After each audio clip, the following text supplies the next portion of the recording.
കൃഷ്ണ. എല്ലാവർക്കും മാധവത്തിലേക്ക് സ്വാഗതം. ആദ്യമായിട്ട് ഒരു കാര്യം അറിയിക്കാം. നമ്മുടെ മാധവം എന്ന യൂട്യൂബ് ചാനലിൽ ഒരു വാട്സപ്പ് ചാനൽ കൂടി ഉണ്ടാക്കിയിട്ടുണ്ട്. അതിൻ്റെ ലിങ്ക് ഞാൻ ഡിസ്ക്രിപ്ഷൻ ബോക്സിൽ കൊടുക്കാം.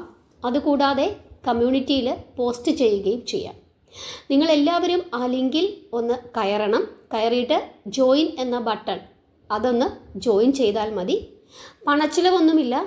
അപ്പോൾ നിങ്ങൾ ആ വാട്സപ്പ് ഗ്രൂപ്പിലേക്ക് ആഡാവും.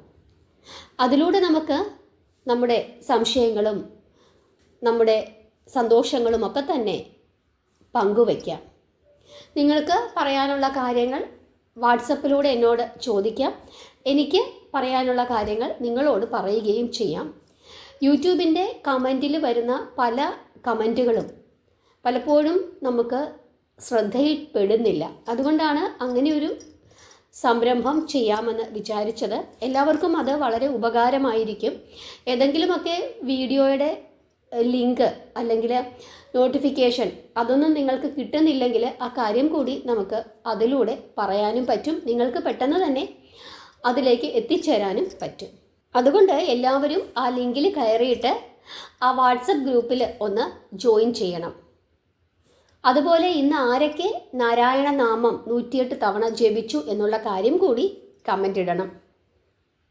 ഇന്ന് നിങ്ങളോട് ഭഗവാന്റെ ഏത് കഥ വേണം പറയാൻ എന്നിങ്ങനെ ആലോചിച്ചു കൊണ്ടിരുന്ന സമയത്ത് ഞാനിങ്ങനെ ഭാഗവതം എടുത്ത് തുറന്നു നോക്കി. ആ സമയത്ത് ഭഗവാൻ പറഞ്ഞത് ചകടാസുരൻ എന്ന അസുരനെ ഭഗവാൻ വധിച്ച കഥ നിങ്ങളോട് പറയണമെന്നാണ്.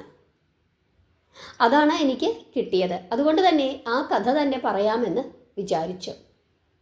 നമുക്കറിയാം, ഉണ്ണികൃഷ്ണൻ ഗോകുലത്തിൽ കമഴ്ന്ന് വീഴാനായിട്ട് തുടങ്ങി. ആ സമയത്ത് അന്നൊരു രോഹിണി നക്ഷത്ര ദിവസമായിരുന്നു. കണ്ണന് 3 മാസം തികഞ്ഞു. ആ സമയത്ത് അതിൻ്റെ ആ ഒരു ആഘോഷത്തിൽ പങ്കെടുക്കുന്നതിനായിട്ട് ഗോകുലത്തിലെ സകലമാന ജനങ്ങളും ബ്രാഹ്മണരുമൊക്കെ തന്നെ നന്ദൻ്റെ ഭവനത്തിൽ എത്തിച്ചേർന്നിരുന്നു.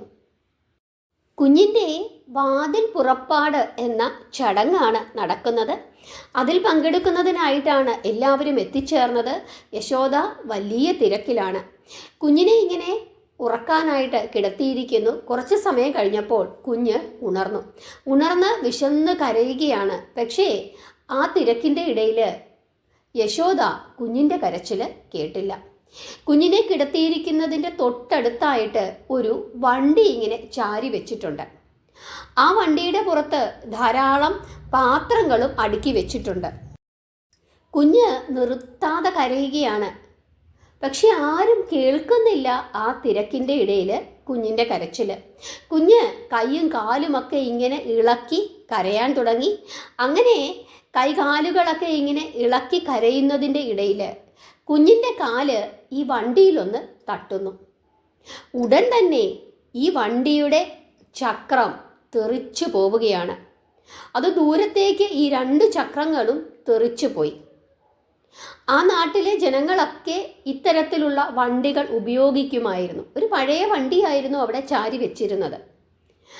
വളരെ ശബ്ദത്തോടു കൂടിയാണ് ഈ 2 ചാടുകളും ദൂരത്തേക്ക് തെറിച്ചു പോയത്. ശബ്ദം കേട്ട ഉടൻ തന്നെ എല്ലാവരും ഓടി വന്നു. നന്ദഗോപരൊക്കെ പേടിച്ചു പോയി. യശോദ ഓടി വന്ന് തൻ്റെ കുഞ്ഞിന് എന്തെങ്കിലും സംഭവിച്ചുവോ എന്ന് സംശയിച്ചുകൊണ്ട് കരഞ്ഞുകൊണ്ട് കുഞ്ഞിനെ വാരിയെടുക്കുന്നു. ഭാഗ്യം, കുഞ്ഞിന് ഒരാപത്തും പറ്റിയിട്ടില്ല.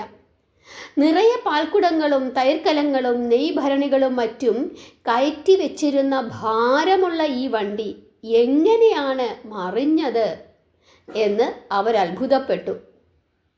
ആ സമയത്ത് അവിടെ ഉണ്ടായിരുന്ന മുതിർന്നവരോട് തൊട്ടടുത്തു തന്നെ കളിച്ചുകൊണ്ട് നിന്ന കുട്ടികൾ പറയുകയാണ്, ഇത് കണ്ണൻ തൊഴിച്ചു മറിച്ചതാണെന്ന്. പക്ഷേ മുതിർന്ന ആളുകൾ ആരും അത് വിശ്വസിച്ചില്ല. ഉടനെ കുഞ്ഞുങ്ങൾ പറയുകയാണ്, ഞങ്ങൾ കണ്ടതാണ്, കണ്ണൻ ചവിട്ടിയിട്ടതാണ് എന്ന് പറയുന്നു. പക്ഷേ മറ്റുള്ള ആളുകൾക്ക് അത്ര വലിയ വിശ്വാസം വന്നില്ല. കാരണം ഒരു കൊച്ചു കുഞ്ഞിന് ഇത്രയും ഭാരമുള്ള ഒരു വണ്ടി എങ്ങനെയാണ് തൊഴിച്ച് മറിച്ചിടാനായിട്ട് പറ്റുന്നത്. പക്ഷെ അപ്പോൾ ദിവ്യജ്ഞരായ ചില ബ്രാഹ്മണർ പറയുകയാണ്, കുട്ടികൾ പറയുന്നത് ശരിയാണ്, ഈ വണ്ടിയുടെ ചാടിൽ ചകടാസുരൻ എന്ന ഒരു അസുരൻ കയറിക്കൂടിയിട്ടുണ്ടായിരുന്നു. ഹിരണ്യാക്ഷൻ്റെ പുത്രനായ അവൻ ശരീരമില്ലാത്തവനാണ്. കംസൻ പറഞ്ഞതനുസരിച്ചിട്ടാണ് അവൻ ഇവിടേക്ക് വന്നത്. ഉണ്ണിയെ വധിക്കുന്നതിനായിട്ടാണ് അവൻ ഇവിടെ എത്തിച്ചേർന്നത്. അങ്ങനെ അവൻ വണ്ടിച്ചക്രത്തിൽ കയറിക്കൂടിയതാണ്. വണ്ടി കയറ്റി കുഞ്ഞിനെ കൊല്ലാൻ ശ്രമിക്കുകയായിരുന്നു. അവൻ പ്രവേശിച്ച ചക്രമാണ് അവിടെ നുറുങ്ങിക്കിടക്കുന്നത് എന്ന് ആ ബ്രഹ്മജ്ഞർ അവരോടെല്ലാവരോടും പറയുന്നു. എല്ലാവർക്കും അത് വലിയ വിശ്വാസമായി. കാരണം അതിൻ്റെ തൊട്ടു മുമ്പിലത്തെ ദിവസങ്ങളിലാണ് പൂതന എന്ന രാക്ഷസി ഉണ്ണിയെ കൊല്ലാനായിട്ട് അവിടെ എത്തിച്ചേർന്നത്. അവരെല്ലാവരും ആ കാര്യമോർത്ത് അങ്ങനെ പരസ്പരം പറഞ്ഞ് അത്ഭുതപ്പെട്ടുകൊണ്ടിരുന്നു. ഉടൻ തന്നെ യശോദ പറയുകയാണ്, ദൈവമേ, ആ ബ്രഹ്മാണ്ട ചാട്, ആ അസുരൻ എൻ്റെ കുഞ്ഞിനെ കൊന്നിരുന്നെങ്കിലോ, ആ ചാട് എൻ്റെ കൺമണിയുടെ ശരീരത്തെങ്ങാനും വീണിരുന്നെങ്കിലോ, എന്തായിരുന്നു പിന്നത്തെ സ്ഥിതി എന്നൊക്കെ പറഞ്ഞ് യശോദ കരയാൻ തുടങ്ങി. നന്ദഗോപര് ആശ്വാസത്തോടുകൂടി കുഞ്ഞിനൊന്നും സംഭവിച്ചില്ലല്ലോ എന്ന ആശ്വാസത്തോടുകൂടി കുഞ്ഞിനെ വാങ്ങി കെട്ടിപ്പിടിച്ച് ഉമ്മ കൊടുത്തു. യശോദയുടെ കയ്യിൽ നിന്നും കുഞ്ഞിനെ വാങ്ങി കെട്ടിപ്പിടിച്ച് ഉമ്മ കൊടുത്തിട്ട് ഒരു ദീർഘനിശ്വാസങ്ങൾ വിട്ടു. നന്ദഗോപൻ്റെ സേവകരെല്ലാവരും അവിടെ എത്തിച്ചേർന്നു. തകർന്ന ചാടിൻ്റെ പൊടിക്കഷ്ണങ്ങളെല്ലാം അടിച്ചു കൂട്ടി വാരി പുറത്തു കൊണ്ടുപോയി തൊഴുത്തിനടുത്തുണ്ടായിരുന്ന അഗ്നികുണ്ഡത്തിലിട്ട് കത്തിച്ചു കളയുകയും ചെയ്തു.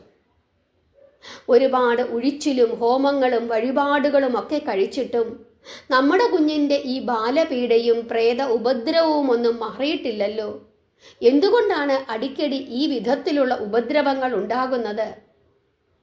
എന്തിനാണ് കംസൻ ഇപ്രകാരം പ്രവർത്തിക്കുന്നത് എന്നൊക്കെ യശോദ ഇങ്ങനെ പറഞ്ഞ് കരഞ്ഞുകൊണ്ടിരുന്നു. യശോദ പറയുന്നതെല്ലാം ശരിയാണ് എന്ന് നന്ദഗോപർക്ക് തോന്നുകയും ചെയ്തു. അതിന് പ്രതിവിധിയായി പല ഹോമങ്ങളും പൂജകളും ഒക്കെ തന്നെ അദ്ദേഹം ഉടൻ തന്നെ കഴിപ്പിക്കുകയും ചെയ്തു. സ്ഥലത്തിൻ്റെ രക്ഷയ്ക്കുള്ള തകിടുകളും മറ്റും എഴുതിച്ച് ഗൃഹത്തിൻ്റെ 4 മൂലകളിലും സ്ഥാപിക്കുകയും ചെയ്തു. ചാട് തകർന്നതോടുകൂടി അതിൽ വന്നു ചേർന്നിരുന്ന ആ മായാവിയായ അസുരനും തകർന്ന് പൊടിപടലമായി തീരുകയും ചെയ്തു.